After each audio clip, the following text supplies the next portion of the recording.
Happy Black History Month, y'all. This is day 11 of Unknown Black History Facts. During this Black History Month, we want to give attorney Ben Crump his flowers for his unanswering commitment to justice and civil rights. Here are 15 Black stories he was helped bring to the forefront. In 2012, Crump represented the family of 17-year-old Trayvon Martin, who was fatally unalived by a neighborhood watch captain in Sanford, Florida. The case settled for an undisclosed amount after the family reportedly rejected a previous $1 million offer. In 2014, Crump represented the family of 18-year-old Michael Brown, who was unalived by a police officer in Ferguson, Missouri. The case settled for $1.5 million. In 2014, Crump was initially retained by the family of 12-year-old Tamar Rice, who was fatally unalived by a Cleveland police officer while playing with a toy gun. The family later settled with the city for $6 million. In 2015, Crump represented the family of 31-year-old Corey Jones, who was unalived by plainclothes police officers in Palm Beach Gardens, Florida. After his vehicle broke down, the officer was later convicted of manslaughter and attempted first-degree murder.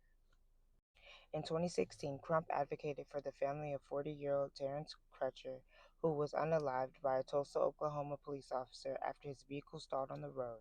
The family settled with the city for $6 million. In 2018, Crump represented the family of 22-year-old Stephen Clark, who was unalived by Sacramento police officers in his grandmother's backyard. The city of Sacramento agreed to pay $2.4 million to Clark's two sons. In 2016, Crump represented the family of 26-year-old Botham Jean, who was fatally unalived in his own apartment by an off-duty Dallas police officer.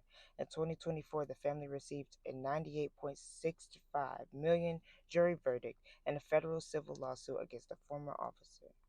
In 2020, Crump advocated for the family of 25-year-old Ahmaud Arbery, who was fatally unalived while jogging in Georgia.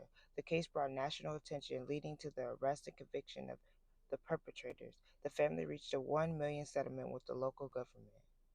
In 2020, Crump represented the family of 46-year-old George Floyd, who was unalived by a Minneapolis police officer. The city of Minneapolis agreed to a $27 million settlement with Floyd's family. In 2020, Crump represented the family of 26-year-old Breonna Taylor, who was fatally unalived during a botched police raid in Louisville, Kentucky. The city agreed to a $12 million settlement with Taylor's family. In 2020, Crump represented Jacob Blake, a 29-year-old African-American man who was shot multiple times in the back by a police officer in Kenosha, Wisconsin, leaving him paralyzed. The family filed a civil lawsuit, which is ongoing. In 2021, Crump represented the family of 20-year-old Dante Wright, who was fatally unalived during a traffic stop by